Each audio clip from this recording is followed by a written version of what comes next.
Esto es lo que vimos anteriormente, pues que había dos tipos de tablas de frecuencias, recuerdo. Había tipo 1 para variables cualitativas y cuantitativas discretas, y vimos dos ejemplos, este con los colores favoritos, y vimos también el ejemplo con el número de hermanos, y ahora vamos a pasar al segundo tipo, ¿vale?, de tabla de frecuencias, que es este tipo, le llamo tipo 2, por llamarle de una manera. ¿Y para qué se utiliza? Se utiliza cuando tengo variables cuantitativas discretas y variables cuantitativas continuas.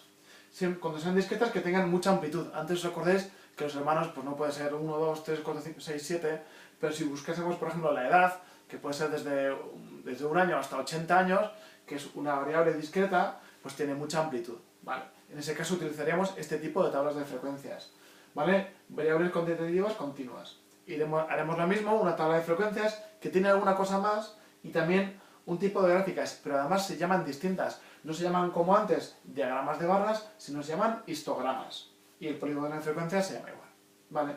Pues hay dos conceptos nuevos. El primero se llama clase y marca, ¿vale?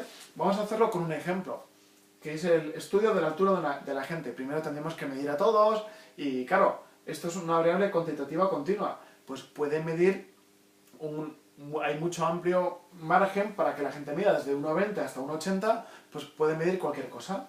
Pues mirad, la clase, cuando los datos son muy amplios, los vamos a ordenar por clases. ¿Qué es una clase? Es un intervalo de datos que yo me he propuesto estudiar y que suelen ser, es mejor que sean siempre del mismo ancho. Por ejemplo, esta es la primera clase que he dicho, la clase de datos de altura, que está gente que mide entre 1,20 y 1,30. Este es un segundo tipo de clase, entre 1,30 y 1,40, 1,40 y 1,50. Estos de aquí serían las clases, que serían como esos intervalos de datos donde tengo ahí un montón de gente. Vale. Luego un segundo tipo de cosa nueva que se llama marca. La marca de una clase. La marca de una clase es su punto medio. No es muy sencillo. ¿Cuál es la marca de esta clase? Pues el punto medio de esto de aquí, pues 1,25. De hecho es como una especie de media, ¿no? Pues entre 1,20 y 1,30 la gente se podría decir que miden, si hiciéramos pues que una especie de media, pues que miden 1,25. Entre 1,30 y 1,40, pues el punto medio ¿cuál es? Pues 1,35, ¿verdad? Pues es esto que está aquí. Pues esto le llamamos marca a esto, ¿vale? Pues el punto medio entre 1,30 y 1,40. Entre 1,40 y 1,50, lo mismo, bueno, y aquí los pongo pues para que vosotros mismos lo penséis a la vez que lo hacéis. Vale, pues estas son las dos cosas nuevas. Después se continúa igual. Una vez que yo ya he hecho las clases, es decir, los intervalos que quiero estudiar, lo que haré es preguntar a la gente. ¿Os acordáis? Esto se llamaba frecuencia relativa y esto es frecuencia absoluta. Pues ¿cuánta gente mide entre 1,20 y 1,30? Imaginaros, pues en cualquier lugar, pues una persona, ¿no? En un estudio de 30, habría que ver cuántas son, un estudio de 30 personas. Pues una persona mide entre esto y esto. 4 personas entre esto y esto. Pero claro, mirad, si os fijáis, alguno está diciendo, ¿por qué he puesto aquí un corchete y aquí un paréntesis? Porque se trata de ver qué persona pertenece a cada grupo, más bien a cada clase.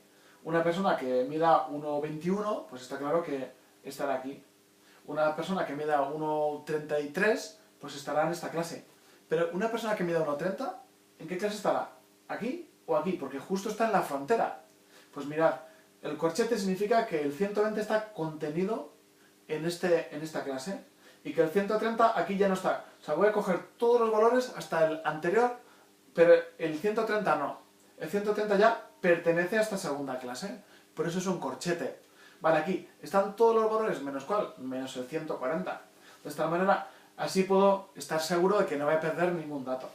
Por eso os dejo aquí, igual que aquí lo he cogido, este se coge, ¿no? Bueno, son los corchetes para ver los valores. Os pregunto, ¿aquí que pondré un paréntesis o un corchete? Por ser el último valor. Bueno, pues eso lo pensáis a la vez que lo hacéis. Bueno, pues igual que antes, continuamos contando el número de gente que hay, etcétera, ¿no? Lo hemos dicho ya más veces. La frecuencia relativa, que era la frecuencia absoluta entre el total, esto entre 30, 1 entre 30, 4 entre 30, etcétera. Bueno, lo continuáis y vais vosotros rellenando los huecos a ver si os sale bien y luego lo corregimos en clase. Y lo que hemos explicado al comienzo es el histograma. Después de esto extraigo los datos y hago un gráfico para que sea más visual. Aquí este histograma no está terminado, para que vosotros lo terminéis en clase después. Bueno, en casa, a la vez que tomáis notas. Pues lo que se pone, sin embargo, igual que antes, ¿os acordáis? Que en este los datos estaban separados porque eran discretos, pues en este de aquí, todas las barras que vamos a hacer las vamos a poner juntas porque son continuas. Porque entre 1,20 y 1,30, 1,30 y 1,40 puede haber mucha gente que tenga varios valores. Por eso se ponen juntos y se le llama distinto, se le llama histograma. Bueno, pues lo hacéis igual. Hay que poner la altura siempre, que va a ser cada una de las clases y con su frecuencia, pues entre 1,20 y 1,30. ¿Cuál es su frecuencia relativa? Pues 1, pues pondré la altura 1. Entre 1,30 y 1,40. ¿Cuál es su altura relativa? ¿Cuál es su frecuencia? Pues, perdón, su frecuencia absoluta, pues es 4, pues la altura de 4, 1, 2, 3 y 4 lo pondré. Así, la siguiente da un salto muy grande, hasta 12, pues lo pondré 12. Y así vosotros continuéis haciéndolo como ejercicio para casa, que luego continuaremos y corregiremos en clase.